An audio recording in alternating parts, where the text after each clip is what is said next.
Hello नमस्कार दोस्तों, आप सभी का आपके चैनल शिखर एजुकेशन पर स्वागत है। देखिए दोस्तों, हम एक ऐसा टॉपिक कर रहे हैं साइंस का। जर्नल साइंस में जो हमारे सभी एग्ज़ाम में एक क्वेश्चन देखने को मिलता है, कृत्रिम उपग्रह या जो भी दूरसंचार व्यवस्था है, जो हमारी दूरसंचार व्यवस्था किस प्रकार चलती है। तो देखिए दोस्तों, आपको यदि वीडियो अच्छा लगे तो प्लीज़ लाइक करें एवं चैनल को सब्सक्राइब कीजिए। तो दोस्तों, हम शुरुआत करते हैं। देखिए, इनमें जो भी मैं करवाऊँगा मैंने पहले ही मैटर लिख के तैयार कर रखा है ताकि वीडियो ज़्यादा लंबा न बने। तो इसी के साथ हम शुरुआत करते हैं। केवल इसमें मोस्ट पॉइंट जो अक्सर अपन को लगता है ऐसा कि याद है, लेकिन फिर भी देखते हैं। हाँ, मैं या वो पता लगता है कि ये हमने पढ़ा था लेकिन याद नहीं है। तो इसमें केवल वही टॉपिक यानी पॉइंट मिलेंगे आपको जो केवल एग्ज़ाम में पूछे जाते हैं। ये जो NCERT है, RBSC की बुक है, उससे लिए गए हैं जो भी तथ्य हैं। तो इसी के साथ हम शुरुआत करते हैं समय न लेते हुए। तो देखिए दोस्तों, हमारे चैनल को सब्सक्राइब कीजिए, वीडियो को लाइक कीजिए आपको अच्छा लगे तो देखिए शुरुआत करते हैं अपन। क्या है फर्स्ट में? कृत्रिम उपग्रह। देखिए उपग्रह कृत्रिम, इतना तो अपन जानते हैं। कृत्रिम उपग्रह क्या होंगे? जो मानव निर्मित होते हैं या जो पिंड जो पृथ्वी तथा अन्य ग्रहों के चारों ओर चक्कर काट रहे हैं, कृत्रिम उपग्रह कहलाते हैं। यानी कि जो नेचुरल जो उपग्रह होते हैं उनसे अलग होते हैं ये। देखिए पृथ्वी के लिए, देखिए अपन ने कई बार क्या है, कोई वस्तु ऊपर फेंकते हैं, गेंद बॉल कुछ भी है, तो कुछ दूरी ऊपर जाने पर क्या है वापस आ जाती है। किस कारण आ जाती है? वो गुरुत्वाकर्षण बल के कारण। गुरुत्वाकर्षण बल के कारण वो वापस पृथ्वी की सतह पर आ जाती है। तो देखिए अपन देखते हैं कि कई वस्तु जैसे उपग्रह, कृत्रिम उपग्रह किस प्रकार पृथ्वी की चारों ओर चक्कर लगाते हैं। तो देखिए एक वेग निश्चित होता है जिसको अपन क्या बोलते हैं? पलायन वेग। तो ये क्या है कि पृथ्वी के लिए वह न्यूनतम वेग जिससे वस्तु को ऊपर की ओर भेजने पर पृथ्वी के गुरुत्वाकर्षण क्षेत्र को पार कर जाए तो क्या कहलाता है? पलायन वेग। और पृथ्वी के लिए वस्तु का पलायन वेग क्या होता है? 11.2 किलोमीटर पर सेकेंड। यानी कि अपन 11.2 किलोमीटर पर सेकेंड से कोई वस्तु को फेंकते हैं तो क्या है, वो गुरुत्वाकर्षण को पार कर जाती है, वो पृथ्वी से बाहर चली जाती है। लेकिन यदि 11.2 किलोमीटर पर सेकंड के वेग से कुछ कम से, यानी गुरुत्वाकर्षण से कुछ कम से फेंकते हैं तो कृत्रिम उपग्रह जाते हैं, ठीक, जो पृथ्वी की कक्षा में चक्कर लगाते हैं। अब देखिए कृत्रिम उपग्रह क्या है? दो प्रकार के, एक तो होता है भू स्थिर उपग्रह और एक ध्रुवीय उपग्रह। तो इनके बारे में अपन अब चर्चा करेंगे। भू स्थिर उपग्रह। देखिए भू स्थिर उपग्रह जैसे नाम से ही स्पष्ट है वैसे तो, यानी जो उपग्रह क्या रहते हैं? स्थिर। तो देखिए भू स्थिर उपग्रह क्या होते हैं? इनकी विशेषता दे रखी है। पृथ्वी के निश्चित स्थान से देखने पर ही क्या है? स्थिर दिखाई देते हैं। यानी कि पृथ्वी के किसी भी स्थान से हम देखते हैं तो ये क्या है? हमें निश्चित दिखाई देंगे। क्यों दिखाई देंगे? क्योंकि इनका जो परिक्रमण काल है जो पृथ्वी के घूर्णन काल के बराबर है, यानी 24 घंटे में भी ये पृथ्वी के चक्कर लगाते हैं। और पृथ्वी की सतह से इनकी दूरी क्या है? 36,000 किलोमीटर दूरी है। ये भूमध्य रेखीय कक्ष के चक्कर काटते हैं।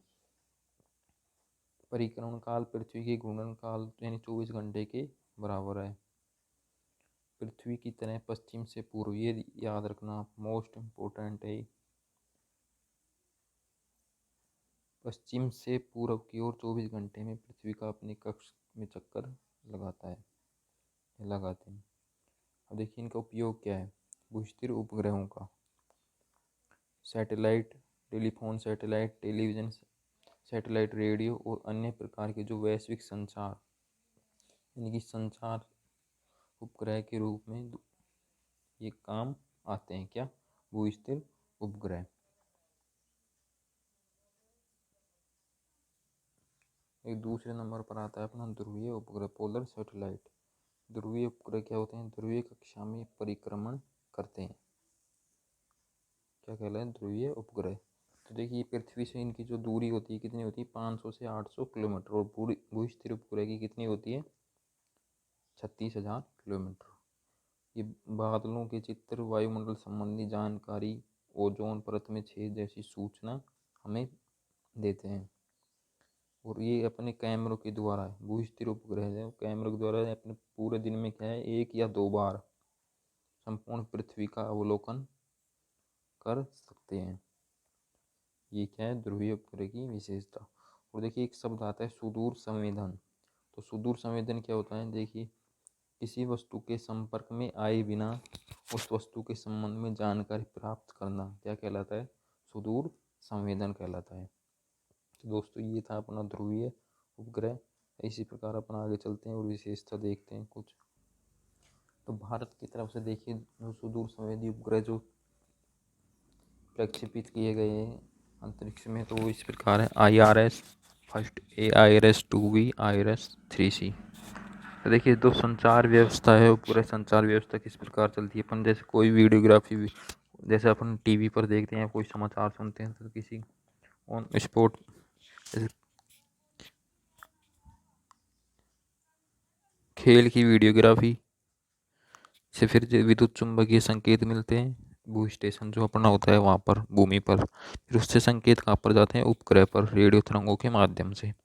फिर रेडियो तरंगों के माध्यम से डिश एंटीना पर आते हैं, फिर विद्युत चुंबकीय संकेत। इस प्रकार अपन टेलीविज़न और रेडियो चलते हैं। तो देखिए मोस्ट इम्पोर्टेंट टॉपिक है संचार व्यवस्था का प्रदर्शन। तो इस प्रकार अपन इसको देख सकते हैं, क्वेश्चन आता है, टिव आते हैं। और सूक्ष्म तरंगे, रेडियो तरंगे निर्वात में भी गमन करती हैं। ये भी मोस्ट इम्पोर्टेंट प्रॉपर्टी है तरंगों की, कई बार रिपीट होती है। अब देखिए क्या है उपयोग इनके, कृत्रिम उपग्रहों के क्या क्या काम आते हैं अपन ने। सूखा एवं बाढ़ की चेतावनी अपन को पहले ही दे देते हैं सूचना। और फसल आदि की पैदावार का आकलन, सर्वेक्षण का आकलन, पेड़ पौधों का आकलन, भूमिगत पानी के संबंध में, भूगर्भ में स्थित खनिज संसाधनों के संबंध में, वनों का सर्वेक्षण करके पर्यावरण संरक्षण के प्रयासों में सहायता करना, हवाई अड्डे, बंदरगाह, सैनिक ठिकानों आदि की निगरानी करके उनकी सुरक्षा में मदद करना, सैनिक गतिविधियों की जासूसी करने में मदद करना, वायुयान, जहाज, व्यक्ति अथवा वस्तु के सही स्थान का पता लगाना।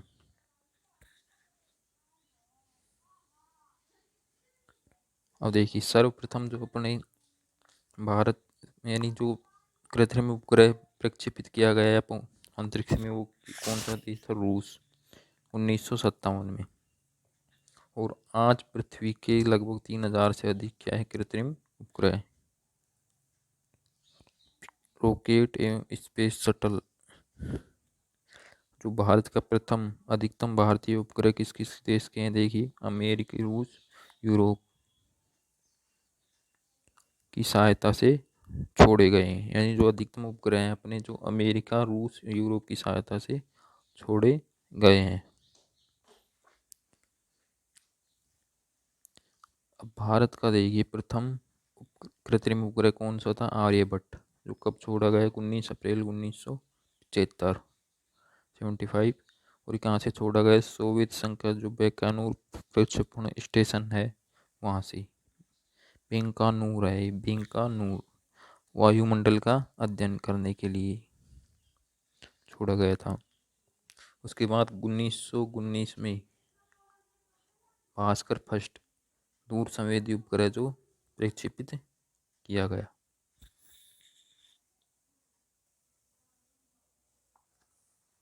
देखिए इसी प्रकार अपन आगे चलते हैं। भारतीय दूर संवेदी, इसको क्या बोलते हैं, IRS को, भारतीय दूर संवेदी श्रेणी के उपग्रह। इनके क्या काम आते हैं, देखिए मौसम की भविष्यवाणी, प्राकृतिक संसाधनों का प्रबंधन व सर्वेक्षण के लिए काम आते हैं। इसी प्रकार देखिए इनसेट जो श्रेणी के उपग्रह थे वो किससे सबसे शुरू हुए, 1980 से। ये क्या काम आते हैं, मौसम की भविष्यवाणी, दूर संचार के लिए।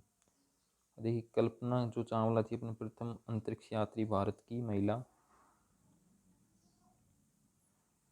तो उसके नाम पर उपग्रह का नाम रखा गया है, कृत्रिम उपग्रह का कल्पना फर्स्ट। ये कब रखा गया है? 5 फरवरी 2003 को। प्रथम भारतीय उपग्रह जो मौसम विज्ञान संबंधी जानकारी देता है, कौन? एक कल्पना फर्स्ट उपग्रह। और प्रथम भारत का जो एडुसेट जो कृत्रिम उपग्रह है वह क्या शिक्षा के लिए, यानी शिक्षा के सूचना या जानकारी देता है। इसी प्रकार अपना देखिए आगे चलता है ISRO। इसरो, ये क्या है? ISRO Indian space research organisation. देखिए इसकी फुल फॉर्म आ सकती है सूचना एवं प्रौद्योगिकी के चैप्टर में, तो भारतीय अंतरिक्ष अनुसंधान संगठन। इसकी देखिए सर्वप्रथम स्थापना यानी कि शुरुआत कैसे हुई? 1962 में होमी जहांगीर भाभा ने Indian national committee for space research की स्थापना की। इसी को आगे चलकर पुनर्गठित किया गया 1969 में, इसरो के नाम से पुनर्गठित किया गया। इसरो क्या है? कृत्रिम उपग्रहों का निर्माण होता है इसमें। तो भारतीय अंतरिक्ष कार्यक्रम को प्रारंभ करने का श्रेय किसको जाता है? विक्रम अम्बालाल साराभाई को। अब लेकिन आज अपन क्या है, अंतरिक्ष के काम में जो अंतरिक्ष स्पेस की जो भी एजेंसी है उसमें एक तरह से भारत क्या है, आत्मनिर्भर हो गया है। आज अमेरिका और अन्य देश भारत के प्रक्षेपण यानों का उपयोग कर रहे हैं।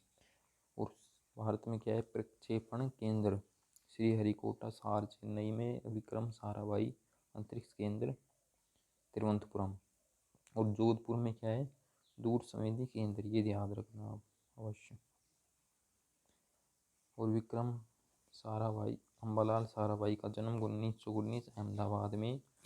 तो देखिए इनको पद्म भूषण भी मिला है और पद्म विभूषण भी। और 1971 में इनकी मृत्यु हो गई थी, दिसंबर 1971 को। डॉक्टर APJ अब्दुल कलाम जो हमारे उपराष्ट्रपति रह चुके हैं, 11वें नंबर के उपराष्ट्रपति रह चुके हैं। और इनका दूसरा नाम क्या? मिसाइल मैन के नाम से भी जाना जाता है इनको। उनको पद्म विभूषण, विभूषण और भारत रत्न तीनों से सम्मानित किया जा चुका है। और इनकी मृत्यु हुई 27 जुलाई 2015 को मेघालय शिलोंग में। देखिए कल्पना चावला जो प्रथम भारतीय महिला अंतरिक्ष यात्री, जन्म 1962 17 मार्च और मृत्यु 1 फरवरी 2003। तो देखिए कोलंबिया के स्पेस शटल से लौटते वक्त इनकी मृत्यु हो गई थी। तो देखिए इस श्रेणी में दोस्तों ये अपना जो टॉपिक था इससे आपने पढ़ा, जैसा भी आपको लगा हो, यदि हेल्पफुल लगे तो वीडियो को लाइक अवश्य कीजिए। और इससे हमको लगभग क्वेश्चन देखने को मिलते हैं हर एक एग्ज़ाम में, जहाँ सूचना प्रौद्योगिकी से संबंधित कोई भी टॉपिक होता है हमारे सिलेबस में साइंस के। तो यहीं पर हम वीडियो को करते हैं सम, और आगे जुड़ने के लिए हमारे चैनल को सब्सक्राइब कीजिए।